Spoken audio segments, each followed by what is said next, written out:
Hey guys, welcome back to the channel. I've recently been getting a lot of emails and questions about the trailer I use and the overall setup I use for recovering classic cars. Usually broken down, terrible examples, things you wouldn't normally buy, stuff that doesn't run, often has no wheels. And a lot of these cars I end up parting out on the trailer. I use the trailer itself as a disassembly bed to strip the cars down and then often take them to scrap. So this video we're going to walk around my setup and give you some ideas on what you might like to do for a trailer and recovery setup.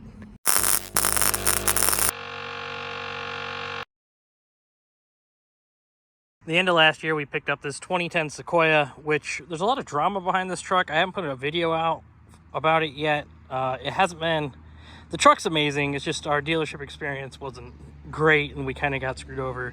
We'll get into that in another video, but 2010 Toyota Sequoia, two-wheel drive, has the 5.7 V8, automatic. Nothing special about it as far as towing is concerned.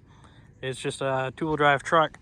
We do struggle with it being two-wheel drive. My only complaint about this truck is that it would be better if it was four-wheel drive. The trailer is a generic, cheaply made 7-foot wide by 20-foot long dovetail. If you're unfamiliar with a dovetail, it's when the back end does this little, you know, it gets, you know, that bit there. I bought it as a bare bones trailer.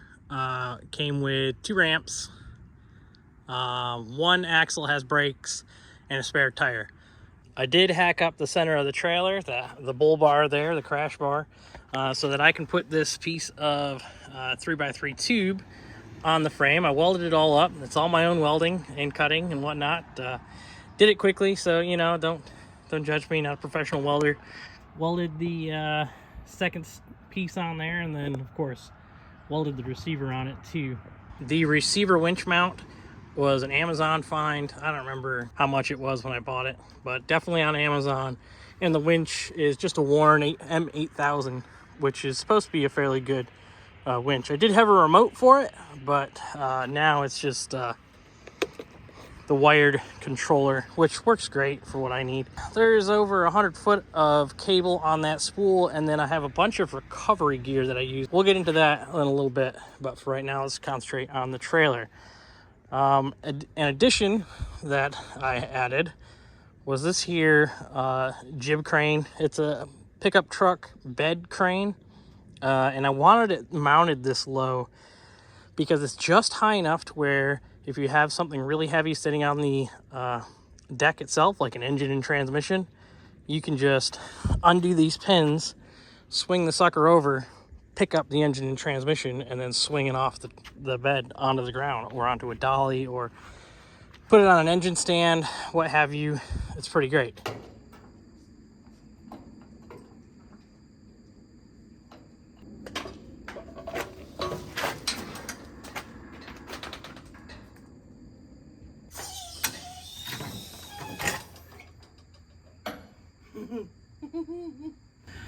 That's not sketchy at all. I mean, it's off the trailer and I didn't die, so it's a win. Spare tire, of course. We run these heavy-duty 10-ply radials, which have been amazing, except for when I put an Escalade on the trailer and the trailer went apparently this trailer is not a 7K trailer, but a 5K trailer with two 3,500-pound axles under it. So it definitely bananaed. When it bananaed, it popped the inner fender out into the tire on the highway, and then it shredded the tire. So had to get another brand new tire, which was fine because I didn't do one of the good tires for a spare yet. So I got 2 tires, was done with that. Another thing I changed about the trailer was the hitch itself. I really like this coupler style. It has a locking clasp on there. Way overkill for this trailer, but it's what we got. What in the hell is that chopping down the house over there? Whatever it is, I guess we'll have to listen to it.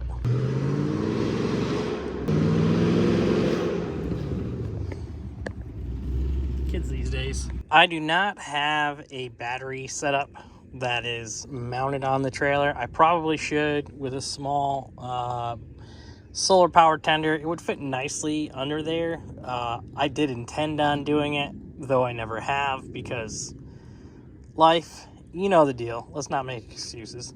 Instead, I just throw them in the back of the truck now. I just have a couple of marine batteries because they have these posts here with the nuts and studs that are pretty easy to use. My winch itself has some easy to use eyes on it. Another modification I did was these steel housing taillights. I have backed into a lot of things with these taillights and they've yet to fail. I did just replace the light itself. These are the standard, 6-inch whatever. I mean, if it's good enough for dump trucks to back into shit, then, I might as well do it too, right?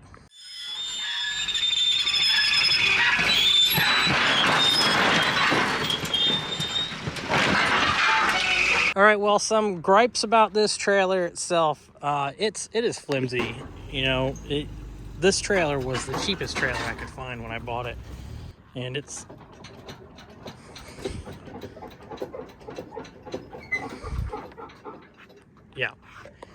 every bit of a flimsy banana thing that you can imagine. However, it does great for cars. I have put a 2500 Cummins on it. It didn't like it, bent it, had to bend it back. And then, of course, I put the Escalade on it, and it held better with the Escalade. But, yeah, it's not a fan. Let's say that. Talking about some of the gear that I have for this thing, just standard recovery gear. I do have a kinetic rope. I do have some clevises and whatnot. And then under the back in the Sequoia, we have all our straps. These saw shackles, they are amazing if you've ever used them. I can't say enough about saw shackles. They've been pretty awesome. And then, of course, another go-to for hauling cars is axle straps.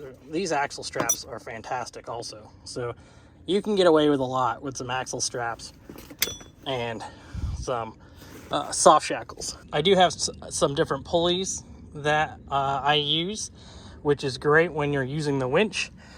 You can tie what you can do is you can use a soft shackle to a stake pocket through one of the pulleys, and you run the winch line through the pulley, through the stake pocket, and then you can redirect however you want.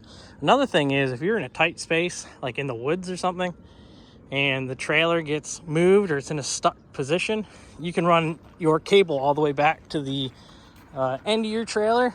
You can put a pulley on it and you can redirect to either your left or right side, and you can pull the trailer one way or the other, which is pretty nice to be able to do.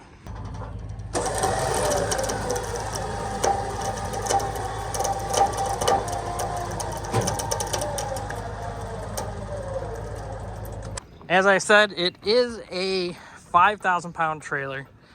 This trailer has seen a lot of use. A lot of cars have been on and off this trailer.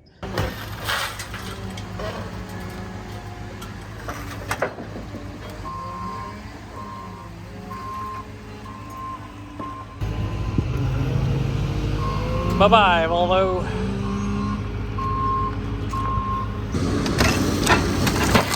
Here goes another one. See you later, guy.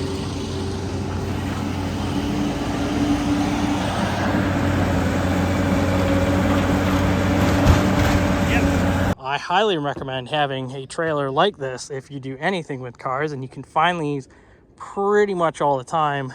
Maybe not set up like this, but you can buy a basic unmodified trailer for about $2,000 on Marketplace used. If you want a new one, it'd be about $3,500, maybe $4,000 if you get a nicer one. This is the absolute cheapest one I could get, and like I said, it's floppy. This guy. Obviously, it's a wood deck trailer. It's seen its fair share of wood louses, termites. Yeah, that's the one. Yeah, termites like the wood trailer. However, if you're down here in this southern heat, If you have a black steel trailer and you lay on that sucker to try to get under it and tie a car down, you are going to burn yourself. You will burn yourself on a steel deck trailer. There's no way around that. So I guarantee you want to get yourself a wood deck trailer. Promise you that. This trailer does have one removable fender, but it's these thumb screws and they're kind of annoying. And I think what would be better if it had a hinge right here so the fender could tip away, or have a hinge or mount somehow that no matter what you do it can be tipped away, or a quick latch or something. I don't know, something, anything is better than those thumb wheels, I'd say. Unfortunately, the other fender is yeah, it's not removable. It's stuck in place. It doesn't really do anything other than just be in the way most of the time. There are other trailers out there. I'm very interested in getting involved with maybe like a Sloan Quick Load, if you're familiar with those. They have sliding axles. So you lock the axles, you pull a pin, and then you back the trailer up, and the whole trailer goes back on the axle and tips down. Makes it a lot nicer for loading. I do think this trailer is a little underbuilt for what it is. I think the frame should be a little more stiff, but it is what it is. I mean, it's paid for itself at this point. I have had at least 30 to 40 cars on this trailer. I can complain about it all I want, but it still is there and it gets the job done. What I'm saying is, when it comes to trailers, the best trailer is the one you got. I think that anybody who does any sort of anything with classic cars should definitely consider a setup like this.